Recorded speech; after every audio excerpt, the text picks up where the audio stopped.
US President-elect Joe Biden has revealed his choices for top foreign affairs and security roles. He's also vowing to strengthen alliances in the Asia-Pacific and reinstate the US as a global leader countering terrorism, extremism, and the climate crisis.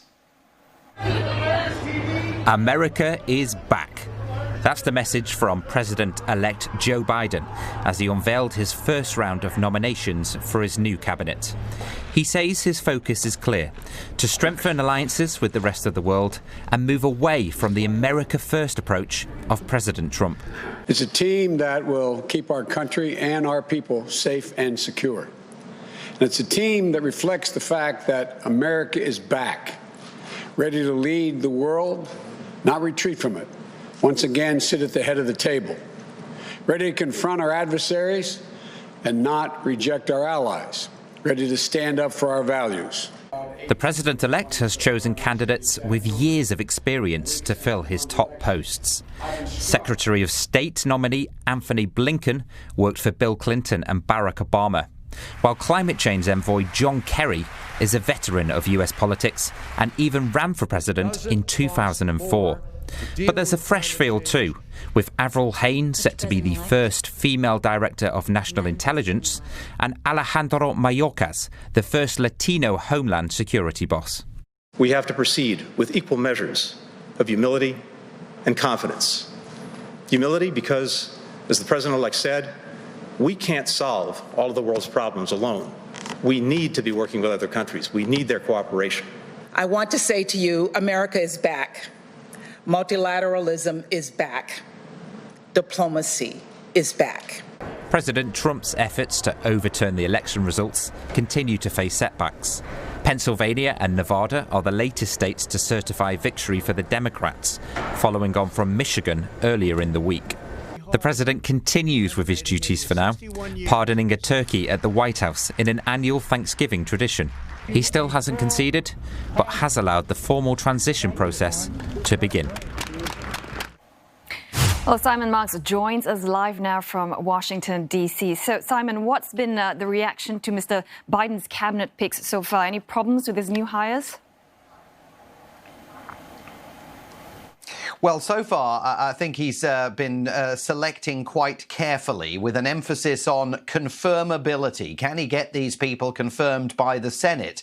And indeed, he'd like to get some of them confirmed by the Senate as rapidly as possible so that some of them could be in place in time for his first day in office on January the 20th. That is going to be a big test of his ability to try and persuade Republicans to help him in some regard as he prepares to take the reins from President Donald Trump. Unclear whether that's going to happen or not. It has happened in the past, but the past is not necessarily a guide to what happens these days in Washington, D.C. The stock market, of course, swooned yesterday over not just the fact that the transition was getting underway, but also over word that Joe Biden had picked former Fed Chair Janet Yellen to be his Treasury Secretary. So the Dow Jones Industrial Average hit the historic record of rising above 30,000 points, but Republicans are already forming their narrative about Joe Biden's selection. They say that he is filling up once again the Washington swamp with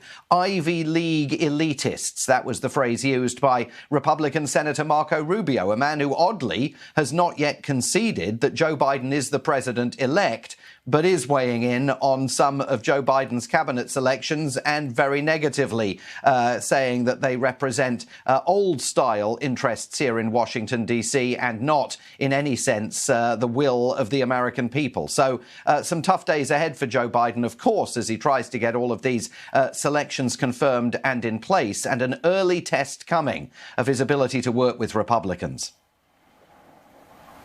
Now, one of his early messages, Simon, is as well that he wants to turn the page on Trump's America First policies. Now, what could this mean then for U.S. relations with countries in Asia? Are we going to hear about the Asian pivot once again? Yeah, we are going to hear about the pivot to Asia once again. In fact, Antony Blinken, Joe Biden's selection for Secretary of State, has been talking about that over the last few weeks in interviews that he's given about the policy positions Joe Biden as president will adopt, and has made it absolutely clear that the Obama pivot to the Asia-Pacific region, the argument that the United States is a Pacific power, is absolutely coming back. I think it's not just that the page is turning on America first.